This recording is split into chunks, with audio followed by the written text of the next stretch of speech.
اللہ تعالیٰ نے فرمایا قد افلح المؤمنون کہ یقیناً مومنین کامیاب ہو گئے. اب وہ کون سے مومنین ہیں؟ تو پہلی 10 آیتوں میں ان کے 7 صفات، ان کی 7 اوصاف، ان کی 7 صفات کا، 7 کوالٹیز کا ذکر ہے جو مومنین کے اندر ہونی چاہیے. اور اگر ان اوصاف کو ایک مومن بندہ اختیار کر لیتا ہے تو وہ ایک پکا مومن کہلائے گا جس کے لیے اللہ نے جنت کا وعدہ کیا ہے. سب سے پہلی صفت یہ ہے کہ الذین هم فی صلاتهم خاشعون، کہ وہ اپنی نماز میں خشوع اور خضوع کا لحاظ رکھتے ہیں، یعنی بالکل خشوع خضوع کے ساتھ نماز پڑھتے ہیں، جسمانی اعتبار سے بھی بالکل اللہ کے سامنے عاجزی کے ساتھ کھڑے رہتے ہیں اور زیادہ ہلتے بھی نہیں ہیں. اور اس کے علاوہ اندر سے بھی توجہ بھی نماز میں ہوتی ہے. ایسا نہیں کہ نماز پڑھ رہے ہیں تو کچھ اور سوچ رہے ہیں، بلکہ مکمل کنسنٹریشن کے ساتھ نماز پڑھتے ہیں. اس کے بعد فضول کاموں اور فضول باتوں سے پرہیز کرتے ہیں، اپنے آپ کو برے اعمال سے، برے اخلاق سے بچاتے ہیں، اور یعنی اپنا تزکیہ کرتے ہیں، اپنی شرمگاہوں کی حفاظت کرتے ہیں، امانتوں کا خیال رکھتے ہیں، وعدوں کو پورا کرتے ہیں اور نماز کی پابندی کرتے ہیں. یہ وہ مومنین ہیں جو کامیاب ہونے والے ہیں اور ان کے لیے جنت ہے، جو جنت کے وارث بنیں گے. اس کے بعد حضرت نوح علیہ السلام کا ذکر ہے آیت نمبر 23 میں، وَلَقَدْ أَرْسَلْنَا نُوحًا إِلَىٰ قَوْمِهِ فَقَالَ يَا قَوْمِ اعْبُدُوا اللَّهَ. اس میں حضرت نوح علیہ السلام کا ذکر ہے کہ کس طرح انہوں نے اپنی قوم کو دعوت دی، لیکن ان کی قوم نے ان کی دعوت کو جھٹلایا، اور پھر آخر میں اللہ تعالیٰ نے حضرت نوح علیہ السلام کو کشتی بنانے کا حکم دیا جس پر وہ سوار ہوئے اور مومنین سوار ہوئے، اور پھر پانی کے ذریعے انہیں ڈبا کر ان کی قوم کو، وہ جو کفار تھے انہیں ڈبا کر اللہ نے ہلاک کر دیا، اور جو حضرت نوح تھے اور جو مومنین تھے اللہ نے انہیں کشتی میں محفوظ رکھا. اس کے بعد آیت نمبر 66 میں آئے کہ مشرکین کی محرومی کی وجہ بتائی جا رہی ہے. قد كانت آیاتی تتلی علیکم فکنتم علی اعقابکم تنکسون. یہ جو متکبرین تھے اور جو کفار تھے یہ ایمان سے محروم کیوں ہوئے، خیر سے محروم کیوں ہوئے؟ اس کی سب سے بڑی وجہ یہ ہے کہ وہ جب قرآن کی تلاوت ان کے سامنے کی جاتی تھی تو وہ وہاں سے بھاگ جایا کرتے تھے، قرآن کو سننا نہیں چاہتے تھے، قرآن کو سمجھنا نہیں چاہتے تھے، اور پھر مجلسیں لگایا کرتے تھے، محفلیں جمایا کرتے تھے جس میں وہ قرآن کا مذاق اڑاتے تھے، اللہ کے رسول کا مذاق اڑاتے تھے، قرآن کا، اسلام کا، دین کا مذاق بناتے تھے، قرآن کے متعلق بیہودہ باتیں کیا کرتے تھے. تو یہ وہ اعمال ہے جن کی وجہ سے وہ محروم ہو گئے خیر سے اور ایمان سے محروم ہے. آیت نمبر 78 میں اللہ نے اپنی چند اہم نعمتوں کا ذکر کیا. وَهُوَ الَّذِي أَنشَأَ لَكُمُ السَّمْعَ وَالْأَبْصَارَ وَالْأَفْئِدَةَ قَلِيلًا مَا تَشْكُرُونَ کہ اللہ ہی کی وہ ذات ہے جس نے تمہیں کان عطا کیے، تمہیں آنکھیں عطا کی، تمہیں دل عطا کیے. قَلِيلًا مَا تَشْكُرُونَ اور تم بہت ہی تھوڑا اللہ کا شکر ادا کرتے ہو. یعنی اللہ کی تو کئی نعمتیں ہیں، ان میں سے بہت اہم نعمت ہے جن کا ہم روزانہ ہر وقت استعمال کرتے ہیں، وہ کان ہے، آنکھ ہے، انسان کا دل ہے. تو یہ ساری نعمتیں وہ ہیں جو اللہ نے دی ہیں. تو اس کا تقاضا تو یہ تھا کہ جب آنکھیں اللہ نے دی ہیں تو ہم ان آنکھوں سے وہی دیکھیں جو اللہ چاہتا ہے، جب کان اللہ نے دیے ہیں تو ان کانوں سے ہم وہی سنیں جو اللہ چاہتا ہے، جب دل اللہ نے دیا ہے تو پھر اس دل سے بھی ہم وہی سوچیں اور اس دل میں ہم وہی محبت، اسی کی محبت ڈالیں جیسا اللہ چاہتا ہے. اس کے بعد کفار کے لیے عذاب کی وعید کا بھی ذکر ہے، اور پھر کافروں کی تمنا بیان کی گئی ہے آیت 99 میں. حتی اذا جاء احدکم الموت قال رب ارجعون کہ جب کفار کے پاس ملک الموت آئے گا اور اس کی روح قبض ہو رہی ہوگی، ان کفار کی روح قبض ہو رہی ہوگی، اور اب وہ آخرت کے منازل کو دیکھنا شروع ہو جائیں گے تو اب افسوس کریں گے کہ کاش میں ابھی مسلمان ہوتا، اور اللہ سے کہیں گے رب ارجعون، یا اللہ مجھے واپس اس دنیا میں لوٹا دے، واپس آپ اس دنیا میں بھیج دیجئے. تو اللہ تعالیٰ کہیں گے اب نہیں، ہرگز نہیں، اب بالکل نہیں بھیجنا ہے، اب بھیجا ہی نہیں جا سکتا. جب تم دنیا میں تھے وہاں ہمارے رسول آئے، وہاں تم تک ہماری باتیں پہنچائی گئی، لیکن تم نے تکبر کیا، تم نے انکار کیا، تم نے اسلام کا مذاق اڑایا، اللہ کے نبی کا مذاق اڑایا، مسلمانوں کے خلاف سازشیں کی. تو اب کچھ وہ نہیں ہے. اور اللہ فرماتے ہیں کہ یہ ابھی بھی صرف زبان سے کہہ رہے ہیں، یعنی اگر سپوز اسے دوبارہ بھیج دیا جائے دنیا میں تو یہ پھر جا کر کفر کریں گے، پھر جا کر شرک کریں گے. اللہ ظاہر، اللہ علیم اس بات کا علم رکھتا ہے. اس کے بعد اللہ نے ذکر کیا 104 میں آیت نمبر تلفح وجوہہم النار وہم فیہا کالحون کہ ان کے چہرے جہنم کی آگ سے جھلس رہے ہوں گے بالکل، اور اللہ سے کہیں گے کہ یا اللہ ہمیں واپس بھیج دیجیے، ہمیں یہاں سے نکال دیجیے. اللہ کہیں گے ہماری آیتیں تم پر پڑھی جاتی تھی، تمہیں ڈرایا جاتا تھا، لیکن تم جھٹلاتے رہے اسے،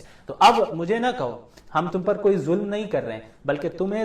تمہارے اعمال کا نتیجہ تمہیں مل رہا ہے. دنیا میں ہم نے اختیار دیا، سیدھا راستہ غلط راستہ دونوں بتا دیا، لیکن تم نے اپنی مرضی سے غلط راستہ اختیار کیا، تو اب اس کا تمہیں مزہ چکھنا ہوگا۔ اس کے بعد آیت 115 میں اللہ نے انسان کی پیدائش کا ذکر کیا کہ وہ بے مقصد اللہ نے انسانوں کو نہیں بنایا۔ افحسبتم انما خلقناکم عبثا وانکم الینا لا ترجعون، کیا تم نے یہ گمان کر لیا کہ تمہیں یوں ہی ہم نے پیدا کر دیا اور تم ہمارے پاس لوٹ کر نہیں آؤ گے؟ لیکن اللہ نے ہمیں ایسا نہیں پیدا کیا، بلکہ مقصد کے تحت پیدا کیا کہ اللہ کی عبادت کرنا، اللہ کی خوشنودی حاصل کرنا، یہ ہمارا مقصد ہے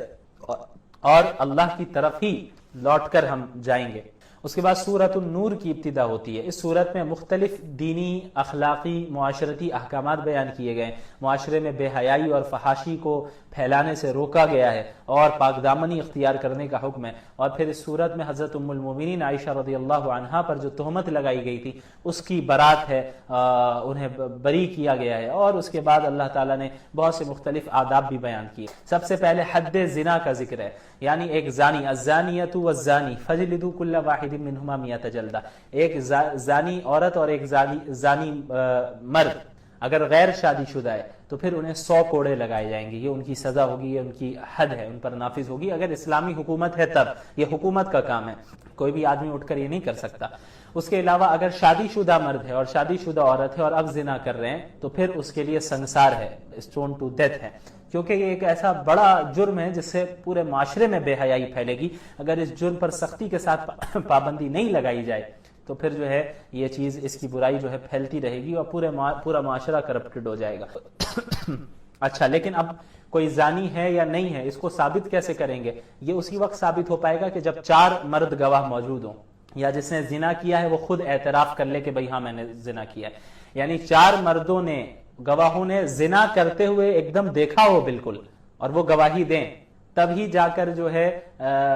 اس شخص کو زانی مانا جائے گا، یا یہ کہ وہ شخص خود کہے کہ ہاں میں نے زنا کیا ہے، اور تبھی حد نافذ ہوگی، اس سے پہلے نہیں ہو سکتی نافذ حد۔ اس کے علاوہ پھر حد قذف کا بھی ذکر ہے کہ اب جب زنا کی سزا سخت ہے تو ایسا بھی ہو سکتا ہے نا کہ بہت سے لوگ کسی پہ تہمت لگا دیں کہ بھائی یہ زانی ہے، تو ایسا اب اگر کسی کو زانی کہہ رہا ہے وہ، تو اب اس کے اوپر ذمہ ہے کہ 4 گواہ لے کے آئے جنہوں نے بالکل دیکھا ہو، عادل گواہ ہونے چاہیے، مسلمان عادل گواہ، جھوٹ نہیں بولنے والے۔ اور اگر وہ شخص جس نے تہمت لگائی ہے کسی کے اوپر کہ یہ اس نے زنا کیا ہے اور 4 گواہ لانے پر وہ قاصر رہا، وہ نہیں لا پایا 4 گواہ، تو جس نے تہمت لگائی ہے اسے سزا دی جائے گی، 80 کوڑے لگیں گے اسے۔ اس سزا کو حد قذف کہتے ہیں، کیونکہ کسی پر بھی تہمت لگانا یہ بھی کوئی معمولی بات نہیں ہے، اگر ڈھیل دے دی جائے تو پھر ہر ایک دوسرے پر سب تہمت اور بہتان ہی لگاتا رہے۔ اس کے بعد واقعہ افک کا ذکر ہے، ام المومنین حضرت عائشہ رضی اللہ عنہا کی برات کا ذکر ہے۔ ہوا یہ تھا سن 9 ہجری میں غزوہ بنی المصطلق سے اللہ کے رسول صلی اللہ علیہ وسلم اور مسلمان واپس آ رہے تھے اور ایک جگہ پڑاؤ ڈالا تھا انہوں نے۔ حضرت عائشہ رضی اللہ عنہا قضائے حاجت کے لیے گئی تھیں،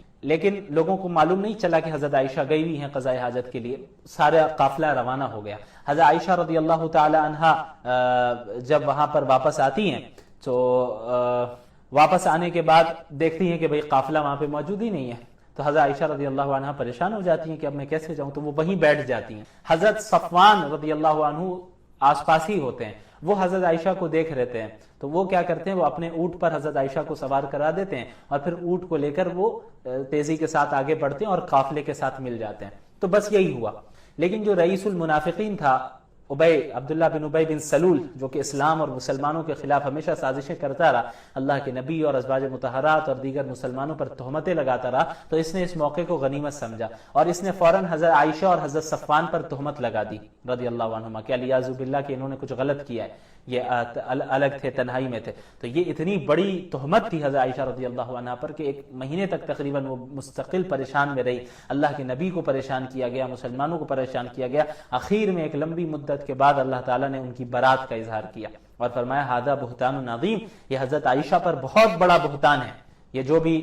تہمت لگائی ہے جن لوگوں نے، انہوں نے بہت بڑا بہتان باندھا ہے اور بہت بڑی تہمت لگائی ہے۔ تو اللہ تعالیٰ نے آیات کے ذریعے، قرآنی آیات کے ذریعے حضرت عائشہ کی برات کو قیامت تک کے لیے ابدی کر دیا۔ اس کے بعد آیت نمبر 22 میں بھی یہ اسی سے ریلیٹڈ ہے، وَلَا يَأْتَلِ أُولُو الْفَضْلِ مِنْكُمْ وَالسَّعَةِ أَن يُؤْتُوا أُولِي الْقُرْبَى۔ ہوا یہ کہ جب منافقین نے، خصوصاً عبداللہ بن ابی بن سلول نے یہ چرچا کرنا شروع کر دیا کہ حضرت عائشہ پر تہمت لگانے لگا، تو بعض سیدھے مسلمان بھی جو ہے اس میں بھول سے جو ہے شریک ہو گئے، جن میں ایک صحابی تھے حضرت مستح رضی اللہ عنہ، وہ بھی جو ہے حضرت عائشہ رضی اللہ عنہا کے خلاف ان پر جو تہمت لگی تھی اور جو تبصرے کر رہے تھے تو یہ بھی تبصروں میں شریک ہو گئے تھوڑا. تو حضرت ابو بکر رضی اللہ عنہ کو جو معلوم چلا کہ میری بیٹی حضرت عائشہ کے متعلق تہمت لگی اور مستح بھی جو ہے تہمت لگانے میں اور چرچا کرنے میں داخل ہے، تو حضرت ابو بکر نے یہ کہا، یہ جو مستح تھے یہ حضرت ابو بکر رضی اللہ عنہ کے رشتہ دار تھے، اور اللہ کے حضرت ابو بکر رضی اللہ عنہ ان کی فائنینشیلی مدد کیا کرتے تھے مستح کی. تو جب حضرت ابو بکر کو معلوم ہوا کہ میری بیٹی عائشہ کے خلاف تہمت لگی ہے، پروپیگنڈا جھوٹا کیا جا رہا ہے، اس میں یہ بھی شریک ہو گیا مستح بھی، تو انہوں نے یہ قسم کھائی کہ اب آئندہ میں کبھی بھی مستح کو فائنینشیلی سپورٹ نہیں کروں گا. تو یہ آیت نازل ہو گئی کہ ایسا نہ ہو، بلکہ اللہ نے جسے مال و دولت دی ہے، جسے جو اہل علم و فضل ہیں، انہیں کبھی یہ قسم نہیں کھانی چاہیے کہ ہم اپنے رشتہ داروں کی مدد نہیں کریں گے. تو حضرت ابو بکر رضی اللہ عنہ کو کہا گیا کہ نہیں، ان سے غلطی ہو گئی، الگ بات ہے. حضرت مستح نے پھر بعد میں بہت توبہ کی، اور ظاہر ہے چونکہ یہ ایک جھوٹی بات تھی، اب اس میں پروپیگنڈا میں وہ بھی شریک ہو گئے، لیکن بعد میں انہیں احساس ہوا کہ ان سے غلطی ہوئی، انہوں نے بہت توبہ کی، اللہ نے ان کی توبہ کو یقیناً قبول کیا. لیکن حضرت ابو بکر کو کیا حکم دیا گیا کہ آپ جو ہے رشتہ داری کا لحاظ رکھنا ہے، چاہے جو ہو جائے، رشتہ دار ہیں آپ اس کی مدد جاری رکھیں، آپ نے جو قسم کھائی اس قسم کو توڑیں اور اس کا کفارہ ادا کریں. بہرحال اس کے بعد آیت نمبر 27 میں اللہ تعالیٰ نے چند آداب سکھائے مکانات میں داخل ہونے کے. یا ایھا الذین آمنوا لا تدخلوا بیوتا غیر بیوتکم حتی تستأنسوا وتسلموا علی اہلہا. ان آیتوں میں یہ بتایا گیا ہے کہ بغیر اجازت کسی کے گھر میں داخل نہ ہو. یہ اسلامی آداب ہیں کہ آپ کہیں جائیں تو کسی کے گھر میں یوں ہی داخل نہ ہو جائیں، بلکہ پہلے اجازت لیں، اجازت ملے اس کے بعد آپ داخل ہوں، اور اگر اجازت نہ ملے، آپ کو واپس جانے کو کہا جائے تو خاموشی سے واپس چلے جائیں. یہ اسلام سکھاتا ہے. ہاں کوئی اگر ایسا گھر ہے جہاں پہ کوئی رہتا ہی نہیں ہے، ظاہر ایسا مکان ہے، ایسی عمارت ہے جہاں کوئی نہیں ہے، خالی ہے، ویران ہے، تو ظاہر ہے وہاں پہ آپ داخل ہو سکتے ہیں اگر آپ کو معلوم ہو کہ وہ ویران ہے. پھر اس کے بعد مومنین کو حکم یہ دیا گیا، اور مومن مردوں اور مومن عورتوں کو حکم دیا گیا کہ اپنی آنکھوں کی حفاظت کریں، یعنی نظروں کی حفاظت کریں، نظریں نیچی رکھیں، غیر محرموں کو نہ دیکھیں. قل للمؤمنین یغضوا من ابصارهم ويحفظوا فروجهم، اور اپنی شرمگاہوں کی حفاظت کریں. یہی حکم مردوں کو اور یہی حکم عورتوں کو بھی دیا گیا کہ اپنی نظروں کو نیچی رکھیں، اور اس کے بعد اپنی شرمگاہوں کی حفاظت کریں، اور غیر محرم کے سامنے اپنی زینت کا مظاہرہ نہ کریں. بس جو محرم ہوں ان کے سامنے اجازت ہے، اور جو غیر محرم ہوں ان کے سامنے بے پردہ رہنے کی اجازت نہیں ہے. اس کے بعد اللہ تعالیٰ نے آیت نمبر 35 میں ذکر کیا اللہ نور السماوات والارض، کہ اللہ تعالیٰ زمین و آسمان کا نور ہے. کیا مطلب زمین و آسمان کا نور ہے؟ اللہ منور ہے، یعنی زمین و آسمان کو اللہ نے روشن کر رکھا ہے. پوری کائنات کو اللہ ہی کی وہ ذات ہے جس نے روشن کر رکھا ہے. اس کے بعد کافروں کے اعمال کی مثال دی گئی ہے. بعض کافر ایسے ہوتے ہیں جنہیں آخرت پر یقین ہوتا ہے، آخرت پر ان کا ایمان ہوتا ہے، لیکن اللہ اور اس کے ایک اللہ اور محمد رسول اللہ صلی اللہ علیہ وسلم پر ایمان نہیں لاتے ہیں. تو ان کافروں کی کیا مثال ہے اللہ تعالیٰ نے بیان کی، والذین کفروا اعمالهم کسراب بقیعۃ یحسبہ الظمآن ماء. دیکھیں ریگستان میں جب آپ چل رہے ہوں، یہاں ایک مثال یہ دی گئی ہے کہ ایک بہت پیاسا انسان ہو، بہت پیاس لگی ہو اس کو بہت زیادہ، اور وہ ہے ریگستان میں کہ دور دور تک کہیں پانی نظر نہیں آ رہا ہے، اور پیاس سے اس کی حالت خراب ہو رہی ہے. چلتے چلتے اچانک اس کو دور سے پانی نظر آنے لگا، لیکن وہ پانی نہیں. ریگستان میں کیا ہوتا ہے کہ جب دھوپ تیز ہوتی ہے تو ریت کی چمک دور سے ایسا محسوس ہونے لگتا ہے کہ وہ ریت نہیں ہے بلکہ وہ پانی ہے. دور سے دیکھنے والے کو لگتا ہے کہ بھئی پانی اب قریب ہے، حالانکہ وہ پانی نہیں ہوتا ہے، وہ ریت کی چمک ہوتی ہے، دھوپ اس پر پڑ رہی ہوتی ہے. تو اب ایک پیاسا آدمی جسے وہ ریت کی چمک دکھے، جسے وہ پانی سمجھنے لگے، اور بھاگا وہاں پر جائے، اور جب وہاں قریب پہنچے تو دیکھے کہ بھئی یہ تو پانی ہے ہی نہیں، تو اس کے ساتھ کیا ہوگا، کیسا احساس ہوگا. اللہ نے فرمایا وہ کفار جن کو جو آخرت پر ظاہر یقین رکھتے ہیں اور دنیا میں اچھے کام کرتے رہتے ہیں اس نیت سے کہ بھئی آخرت میں یہ کام میرے کام آنے والے ہیں، غریبوں کو کھلایا اور دیگر چیزیں کی، اچھے کام کیے، اور یہ سمجھتے ہیں کہ بھئی یہ اعمال آخرت میں مجھے بچائیں گے. تو اللہ نے فرمایا ان کے اس اعمال کی حیثیت یہی ہے جیسا کہ یہ ریت کی چمک، یعنی انہیں لگ رہا ہے کہ پانی ہے، انہیں لگ رہا ہے کہ یہ کام آئے گا، لیکن جیسے ہی وہ پیاسا قریب پہنچتا ہے تو دیکھتا ہے کہ وہ پانی ہے ہی نہیں. اسی طرح جیسے ہی ان پر موت آئے گی تو ان کے سارے اعمال ضائع ہو جائیں گے، وہ اعمال ایکسیپٹڈ ہی نہیں ہوں گے. کیوں؟ کیونکہ ان کے پاس ایمان نہیں. بغیر ایمان کے، بغیر اسلام کے کوئی عمل چاہے جتنا اچھا عمل ہو اللہ کے نزدیک قابل قبول نہیں ہے. بہرحال اس کے بعد اللہ تعالیٰ نے کامیابی کی 4 باتوں کا بیان کیا ہے. وَمَن يُطِعِ اللَّهَ آیت 52 وَمَن يُطِعِ اللَّهَ وَرَسُولَهُ وَيَخْشَ اللَّهَ وَيَتَّقْهِ فَأُولَٰئِكَ هُمُ الْفَائِزُونَ، کہ جو اللہ کی اطاعت کرے گا، اللہ کو اوبے کرے گا، اللہ کے رسول کو اوبے کرے گا، اللہ سے اپنے پاسٹ کے سلسلے میں بھی ڈرتا رہے گا اور اپنے فیوچر میں بھی اللہ سے ڈرتا رہے گا، فَأُولَٰئِكَ هُمُ الْفَائِزُونَ، یہی وہ لوگ ہیں جو کامیاب ہونے والے ہیں۔ اس کے بعد آیت نمبر 55 میں اللہ تعالیٰ نے جو خلافت راشدہ کا وعدہ کیا تھا ان 4 صحابہ کرام سے، حضرت ابو بکر و عمر عثمان و علی رضی اللہ عنہم سے، ان کا ذکر ہے۔ اس آیت کو آیت استخلاف بھی کہتے ہیں کہ اس میں اللہ نے خلافت کا وعدہ کیا، وعد اللہ الذین آمنوا منکم وعملوا الصالحات لیستخلفنہم فی الارض، کہ تم میں سے جو ایمان لے اور نیک اعمال کیا، اللہ اس بات کا ان سے وعدہ کر رہا ہے کہ انہیں ضرور زمین میں خلافت دے گا۔ اور ہوا، حضرت ابو بکر کو خلافت ملی، حضرت عمر کو خلافت ملی، حضرت عثمان کو خلافت ملی، حضرت علی رضی اللہ عنہ کو خلافت ملی رضی اللہ عنہم اجمعین، اور یہ خلافت راشدہ ہے۔ اس کے بعد آیت نمبر 58 میں بچوں اور غلاموں کا ذکر ہے، کہ ابھی تک تو بڑوں کا ذکر تھا کہ بھئی بغیر اجازت کے گھروں میں داخل نہیں ہونا ہے، تو جو بچے ہوتے ہیں وہ تھوڑے بے تکلف ہوتے ہیں اور لوگ زیادہ اسے سیریسلی بھی نہیں لیتے، جو چھوٹے بچے ہوتے ہیں کہیں بھی داخل ہو جاتے ہیں۔ تو اللہ نے اس آیت میں یہ فرمایا کہ ٹھیک ہے، وہ تو عام حالتوں میں ٹھیک ہے، لیکن 3 اوقات ایسے ہیں جہاں پر بچوں کو بھی بغیر اجازت کے داخل ہونے کی اجازت نہیں ہے۔ یا ایھا الذین آمنوا لیستأذنکم الذین ملکت ایمانکم والذین لم یبلغوا الحلم منکم 3 مرات، جو غلام ہیں، سلیوز ہیں، ان کو بھی اس کی اجازت نہیں ہے، اور جو بچے ہیں ابھی بالغ نہیں ہوئے انہیں بھی اس بات کی اجازت نہیں ہے کہ 3 اوقات میں بغیر اجازت کے داخل ہو جائے۔ وہ 3 اوقات کیا ہے؟ ایک فجر سے پہلے، دوسرا ظہر کے بعد جب انسان آرام کرتا ہے، قیلولہ کرنے جاتا ہے، اور تیسرا عشاء کے بعد۔ یعنی یہ وہ اوقات ہیں جہاں انسان بے تکلفی کے ساتھ اپنے گھر میں رہتا ہے اور صرف ضرورت کے کپڑے پہنا ہوا ہوتا ہے۔ اب اچانک کوئی داخل ہو جائے تو ظاہر ہے اس میں بے پردگی کا بھی امکان ہے اور وہ اس انسان کو تکلیف پہنچے گی، اس لیے بچوں کو بھی اس ٹائم پہ بغیر اجازت کے داخل ہونے کی اجازت نہیں ہے۔ اس کے بعد آیت نمبر 61، لیس علی الاعمى حرج ولا علی الاعرج حرج ولا علی المریض حرج ولا علی انفسکم ان تأکلوا من بیوتکم و بیوت آبائکم۔ ہوتا یہ تھا کہ جو بعض معذورین ہوتے تھے، نابینا ہوتے یا ہاتھ پیر سے معذور ہوتے تھے، وہ صحیح سالم لوگوں کے ساتھ بیٹھ کر، جو تندرست ہوتے تھے ان کے ساتھ بیٹھ کر کھانے میں شرماتے تھے کہ کہیں ایسا نہ ہو کہ میری معذوری کی وجہ سے ہم زیادہ جگہ گھیر لیں یا کچھ اس طرح۔ اور اسی طرح جو تندرست ہوتے تھے وہ معذوروں کو اپنے ساتھ بٹھا کر کھلانے میں اس لیے انہیں تشویش ہوتی تھی کہ کہیں ایسا نہ ہو مسلمانوں میں سے کہ وہ معذور ہے بیچارہ اور کم ہی کھائے اور ہم زیادہ کھا لیں، تو مسلمانوں کے یہاں تو یہ سارے، تو اللہ تعالیٰ نے فرمایا کہ نہیں، ایسے کوئی حرج کی بات نہیں ہے، بلکہ جو معذور ہیں اور تم سب مل کر ایک ساتھ بیٹھ کر کھا سکتے ہو، اپنے گھروں میں، اپنے آبا و اجداد کے گھروں میں، بہنوں کے گھروں میں، بھائیوں کے گھروں میں، رشتہ داروں کے گھروں میں بیٹھ کر کھا سکتے ہو۔ ان چھوٹی موٹی بات میں اتنی باریک بینی کی ضرورت نہیں ہے۔ اس کے بعد آیت نمبر 62 میں مخلص مسلمانوں کا ذکر ہے اور منافقین کا بھی ذکر ہے۔ انما المؤمنون الذين امنوا بالله ورسوله واذا كانوا معه على امر جامع لم يذهبوا حتى يستاذنوا۔ یہ آیت اس وقت نازل ہوئی جب غزوہ احزاب چل رہا تھا، یعنی غزوہ خندق، جس میں مشرکین کے تمام قبائل نے ایک ساتھ مدینہ المنورہ پر حملہ کر دیا تھا، اور آپ صلی اللہ علیہ وسلم اور مسلمانوں نے ڈیفینسو پوزیشن اختیار کرتے ہوئے خندق کھدوائی تاکہ لوگ جو ہے، یہ فوج جو ہے اس طرف نہ آ پائے، خندق جو ہے بیچ میں گیپ رہے۔ تو اس ٹائم میں کیا ہے کہ مسلمانوں کو حکم ہوا کہ سارے مسلمان ہی خود ہی خندق کھود رہے تھے، اللہ کے نبی بھی صلی اللہ علیہ وسلم کر رہے تھے مدد صحابہ کرام کی۔ تو جو مخلص مسلمان تھے وہ تو دل و جان کے ساتھ جو ہے خندق کھود رہے تھے اور تیاری کر رہے تھے، اور اگر ضرورت پڑتی تو اللہ کے نبی سے اجازت لے کر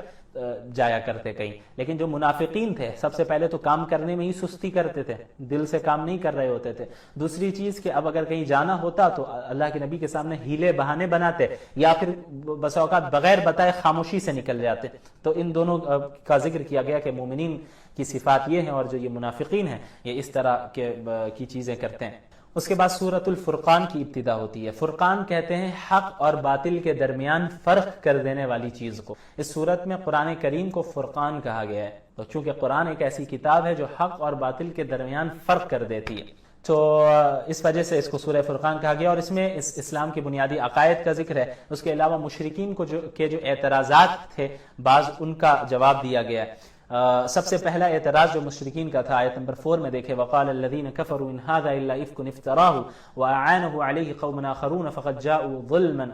وزورا، کہ یہ مشرکین کہتے تھے کہ بھئی آپ صلی اللہ علیہ وسلم نے علیہ باللہ اس قرآن کو اپنی طرف سے بنایا ہے، یہ کوئی کلام نازل نہیں ہوا ان پہ، اپنی طرف سے بنایا ہے، اور بعض دیگر لوگ بھی ان کی مدد کرتے ہیں، یہودیوں سے سن کر پیش کرتے ہیں۔ تو اللہ تعالیٰ نے بتایا یہ تو اب بالکل بہتان اور جھوٹ پر اتر آئے، کھلے جھوٹ پر اتر آئے، یہود تو خود دشمن ہیں ان کے، اور جو ہے یہ کن سے